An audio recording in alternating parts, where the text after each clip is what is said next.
Praise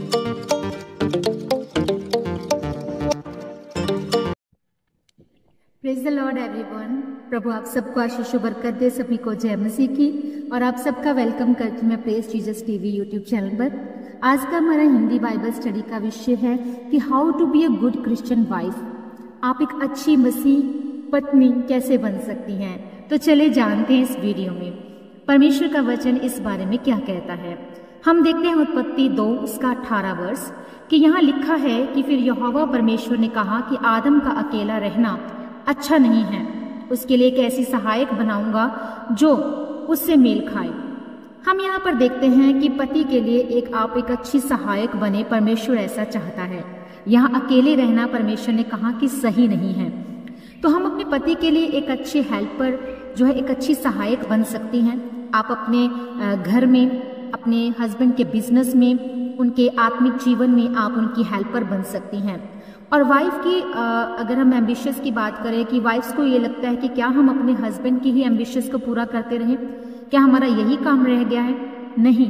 पर अगर आपके एम्बिशियस परमेश्वर की ओर से तो आप उनको जरूर पूरा करें, वो आपका फर्ज भी है, आपकी कॉलिंग भी है। पर अगर आपके एम्बिशियस जो है आपके पति से हटकर है, विरोध करके पैदा हुई हैं और आपके हट की वजह से पैदा हुई हैं, तो मैं आपको यही कहूंगी कि परमेश्वर का वचन आपको ऐसा नहीं कहता। परमेश्वर का वचन ये चाहता है कि आप अपने हस्बैंड के जो है साथ चले, उसकी सहायक बन के चले। हम यहाँ देखते हैं कि परमेश्वर यहोवा ने आदम के लिए हवा को क्रिएट किया, उसकी हेल्पर के तौर पर, उसकी सहायक के तौर पर। तो नए नियम में हम देखते हैं कि यूहन्ना 14 उसका 26 और 15 उसका 7 वर्ष, उसमें हम वहां पर देखते हैं कि पवित्र आत्मा का जिक्र है। पवित्र आत्मा को परमेश्वर ने नए नियम में हमारा सहायक बनाया। वो किस लिए? ताकि हम स्वर्ग में जा सके, हम स्वर्ग के रास्ते को पा सके। और बिना पवित्र आत्मा के आप स्वर्ग के रास्ते पे नहीं जा सकते। तो इसी तरह से परमेश्वर यहाँ पर चाहता है कि मैंने एक क्रिश्चियन वाइफ को एक जिम्मेवारी दी है, उस जिम्मेवारी को, उस कॉलिंग को आप पूरा करें। और परमेश्वर चाहता है कि आपके घर में उद्धार आए, आपका परिवार बदले, आपका परिवार ब्लेस हो। और अगर आपके हस्बैंड वाइफ में कोई एक आत्मिक तौर पर पीछे हो तो आप आत्मिक तौर पर उसका सहायता करें, उसको आगे बढ़ने के लिए, ताकि आपका पूरा परिवार जो है वो उद्धार के रास्ते पे चल सके। और परमेश्वर ये चाहता है मेरे प्रिय बहनों कि आप अपने जीवन में एक विशेष जिम्मेवारी रखें, अपने आप को नीचा ना समझें कि मैं कुछ नहीं कर सकती। परमेश्वर ने आपको एक कॉलिंग दी है, एक जिम्मेवारी दी है, और उस कॉलिंग को आपको अपने जीवन में पूरा करना बहुत इम्पोर्टेंट है, बहुत जरूरी है। तो सेकंड जो क्वालिटी परमेश्वर ने बताई है कि एक क्रिश्चियन वाइफ में क्या होनी चाहिए, कुलीसियों 3 उसका 18 वर्ष हमसे बात करता है कि अपने पति के अधीन रहो। हे पत्नियों, जैसा प्रभु में उचित है वैसा ही अपने अपने पति के अधीन रहो। अब यहाँ पर परमेश्वर का वचन हमें अधीन रहने के लिए कहता है। बहुत सी वाइफें सोच सकती हैं कि क्या हम अपने हस्बैंड की दासी हैं, उनकी नौकर हैं, जो हम उनके अधीन रहें। पर यहाँ पर परमेश्वर लीडरशिप की बात कर रहे हैं। यहाँ पर एक लीडरशिप पोजीशन है जो पति की हमेशा ही रहे। परमेश्वर ऐसा चाहते हैं। जैसे कि मसीह जो है वो कलीसिया का सिर है, वैसे ही पति अपनी पत्नी का सिर है। यहाँ पर परमेश्वर ने बहुत अच्छा कंपैरिजन हमें बताया है कि हर विश्वासी जैसे आनंद के साथ मसीह में बना रहता है, एक पत्नी को भी चाहिए कि वो बिना कुड़कुड़ाए हुए खुशी से अपने पति के अधीन बनी रहे। ऐसा परमेश्वर हमारे जीवन से चाहते हैं। अगर एक घर में 2 लीडर होंगे, 2 अगुवे होंगे, एक का निर्णय कुछ और होगा, दूसरे का निर्णय कुछ और होगा, तो ऑफकोर्स उस घर में जो है वो लड़ाई होगी, अनबन होगी, कलेश होगा। इसी तरह से अगर आप अपने घर में पति का डिसीजन कुछ और है, पत्नी का डिसीजन कुछ और है, और आप दोनों में लड़ाई झगड़ा हो गया, तो वहां पर शांति नहीं होगी, परमेश्वर का वचन नहीं होगा, परमेश्वर की ब्लेसिंग नहीं होगी। क्योंकि जब आप अपने पति के अधीन रहेंगे, आपके समर्पण को देखकर जो है वो परमेश्वर आपको और आपकी फैमिली को ब्लेस करेंगे। हालेलुया। तो यहाँ पर परमेश्वर हमसे ये चाहते हैं कि आप अपने पतियों के अधीन रहें। और अगर आप ज्यादा क्वालिफाइड है, ज्यादा सैलरी अपने हस्बैंड से ले रही हैं, फिर भी परमेश्वर यही कहता है कि आपको ये सुनाना नहीं है, आपको ये जताना नहीं है, आपको सिर्फ वचन को पालना करनी है, वचन को मानना है, ताकि आपके जीवन में ब्लेसिंग रहे, आपकी मैरिज लाइफ ब्लेस हो। बहुत से हम लाइफ को ऐसा टूटते हुए देखते हैं, बहुत से कपल्स की लाइफ को, क्योंकि उनके जीवन में जो है वो शांति नहीं है, एक दूसरे का कहना मानना नहीं सीख पा रहे हैं, एक दूसरे को अंडरस्टैंड नहीं कर पा रहे हैं, प्रेम से आप समझा नहीं पा रहे हैं और आपके घर में जो है वो लड़ाई झगड़ा पैदा होता है। तो इसीलिए आप अपने आप को अपने पति के अधीन रहें। चाहे जितना मर्जी आप पढ़ी लिखी हैं, जितना मर्जी आप सैलरी अच्छी जॉब से ले रही हैं, कुछ भी आप कर रही हैं, फिर भी आपको अपने पति के अधीन रहना है, क्योंकि वचन ऐसा बताता है। तीसरी जो क्वालिटी है वो परमेश्वर ने कहा है कि पति का आदर करना। इफिसियों 5 उसका 22 वर्ष कहता है कि हे पत्नियों, अपने पति के ऐसे अधीन रहो जैसे कि प्रभु के अधीन रहती हो। हमने पीछे भी पढ़ा अधीन रहना, पर यहाँ पर हम देखते हैं फीलिंग ऑफ एडमायर की बात हो रही है, एक रिस्पेक्ट की बात हो रही है। जब आप इसे ट्रांसलेट करके देखें इस वचन को, तो बहुत से मीनिंग्स जो है इस तरह से निकलते हैं जिसमें कि रिस्पेक्ट की बात की गई है। आपको अपने पति का क्या करना है? आदर करना है। Feeling of admire, that means कि पति की कमियों को आपको जो है नहीं गिनना है। चाहे आपके पति में बहुत सी कमियां हैं, खामियां हैं। अब आप कहेंगी बहुत सी पत्नियां कि क्या हमने ही अपने पतियों की कमियों को ढकने की जिम्मेवारी ली हुई है? मैं गलत कमियों को ढकने की बात नहीं कर रही हूँ। अगर आपका हस्बैंड सही रीति से परमेश्वर में चल रहा है, पर बहुत सी कमियां, जैसे कि मान लीजिए आपको कोई काम पसंद नहीं है, घर में आपके हस्बैंड ने टॉवल बिखेर दिया या उसने कुछ गंद डाल दिया, फिर भी आप उसे कलेश करें, लड़ाई करें, ये गलत चीज़ है। परमेश्वर चाहते हैं जैसे आपने उन्होंने आपके लिए थोड़े छोटे मोटे काम किए, आप उनको थैंकफुल हो सकती हैं, उनका थैंक्स कर सकती कि थैंक यू सो मच, आपने मेरे लिए ये काम किया। या आप उनकी तारीफ कर सकती हैं छोटी छोटी बातों में। उन्हें रिस्पेक्ट दें, उन्हें चिड़चिड़ाए ना, क्योंकि अगर आप उनकी इच्छा के बगैर जो है वो ऐसी बातों को बोलेंगी, बकबक करेंगे, तो आप उनकी निगाह में अच्छी पत्नी नहीं साबित होंगी।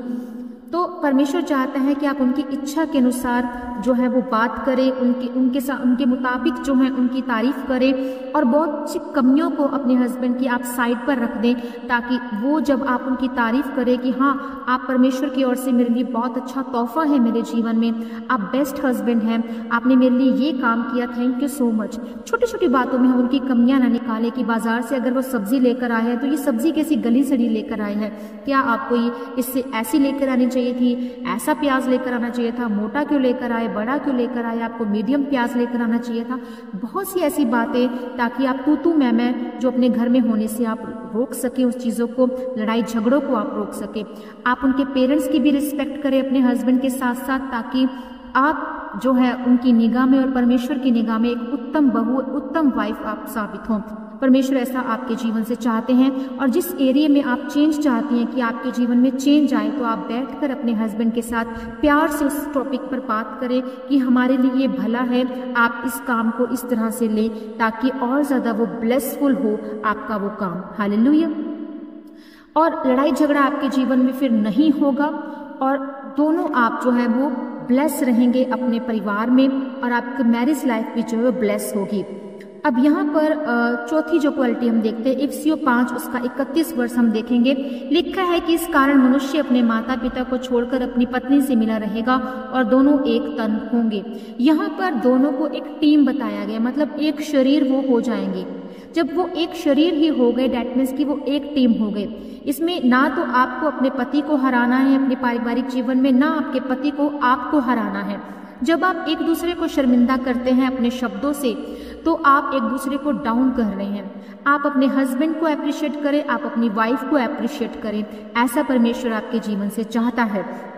कोई भी हारना जीतना जो है वो नहीं होना चाहिए, कोई भी लड़ाई झगड़ा नहीं होना चाहिए कि मेरी बात को जो है आप प्रथम स्थान दें या मेरी बात को जो है वो आप मानें, क्योंकि दोनों ही जब उस कंडीशन में फिर हार जाते हैं, कोई नहीं जीतता। क्योंकि परमेश्वर ने आपको एक शरीर, एक तन बना दिया, तो आप एक टीम हो गए, कोई दो टीम आप नहीं बन गए। तो आपका जीवन ज़रूरी है कि आपका जीवन इन चीज़ों को जो है वो एक्सेप्ट करे कि परमेश्वर हमारे जीवन से क्या चाहता है।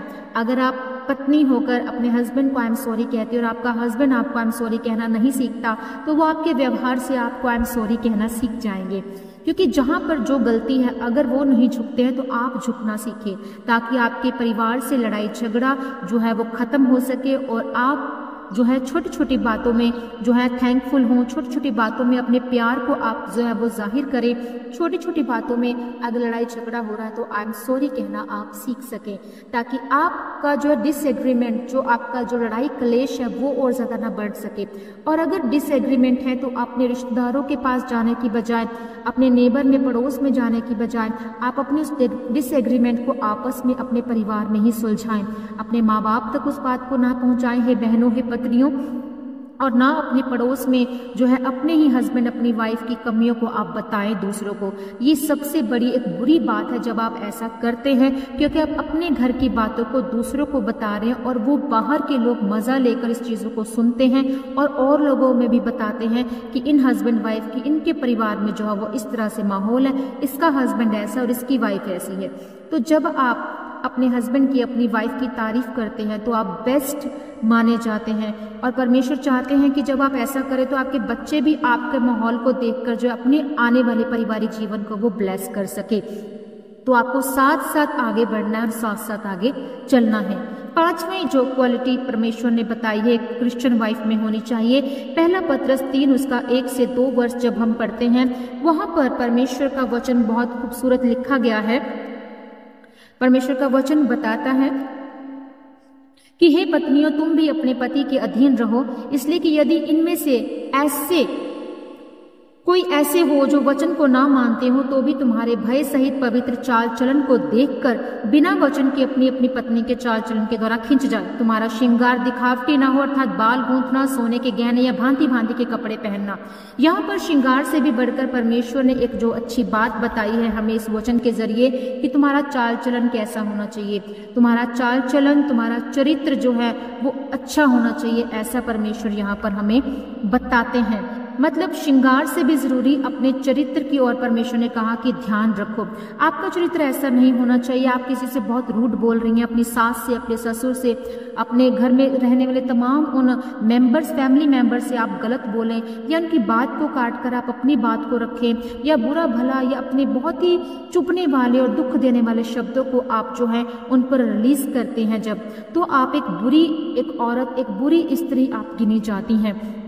परमेश्वर चाहते हैं कि आप ऐसे ना बने। आप अपने हस्बैंड जो आपका सिर है उसकी आप इज्जत रखें, क्योंकि आप अपने हस्बैंड का क्या है, एक मुकुट है, एक ताज है, उसके लिए एक शोभा है। जब आप अपने आप को शुद्ध रखते हैं, अपने चरित्र को शुद्ध रखते हैं, अपने बोलबानी को आप शुद्ध रखते हैं, तो आप अच्छी और ब्लेस जो है बहू, एक ब्लेस वाइफ जो है वो आप मानी जाती हैं, गिनी जाती हैं। और जो वस्त्र आपके हस्बैंड को पसंद ना हो वो वस्त्र आप अगर पहने तो वो भी गलत बात है। जो आपके वस्त्र आपके हस्बैंड को पसंद है पहनना, कपड़े, वो कपड़े आप पहने ताकि आपके हस्बैंड जो है वो आपसे खुश रहे।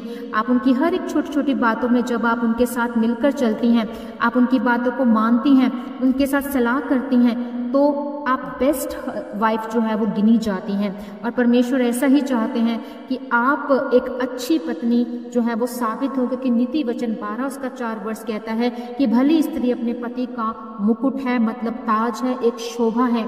और जो स्त्री ऐसी होती है, गलत होती है, वो अपने हस्बैंड की हड्डियों के सड़ने का रीजन होती है।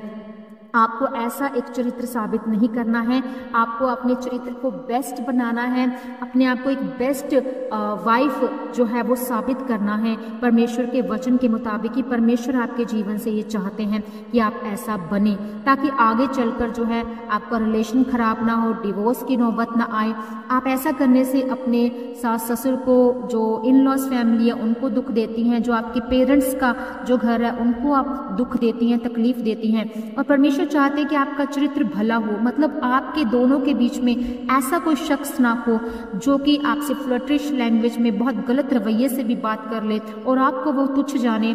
आपकी निगाह जो है, नज़र जो है एक वाइफ की दूसरे इंसान के प्रति एक अच्छी होनी चाहिए, अच्छी भावना से होनी चाहिए। आपकी जो बात, मतलब आप अपने हस्बैंड से ज़्यादा किसी और से बात कर रही हैं, फ़ोन पर ज़्यादा चैट आप कर रही हैं, बात कर रही, किसी और को आप इम्पोर्टेंस दे रही हैं, तो वो तीसरा आपके रिश्ते में नहीं आना चाहिए, ताकि आपका रिश्ता ब्लेस हो, आपका रिश्ता जो है वो परमेश्वर की निगाह में ब्लेस हो और परमेश्वर आपको आपकी मैरिज लाइफ को ब्लेस करे और आपकी मैरिज लाइफ को देखकर परमेश्वर औरों की जिंदगियों को ब्लेस करे और आपकी मैरिज लाइफ को देखकर आपके बच्चे आशीषित हो, आपका आने वाला जो परिवार है, जो पीढ़ी है वो आशीषित हो, ताकि वो परमेश्वर में चल सके और परमेश्वर के वचनों में चल सके।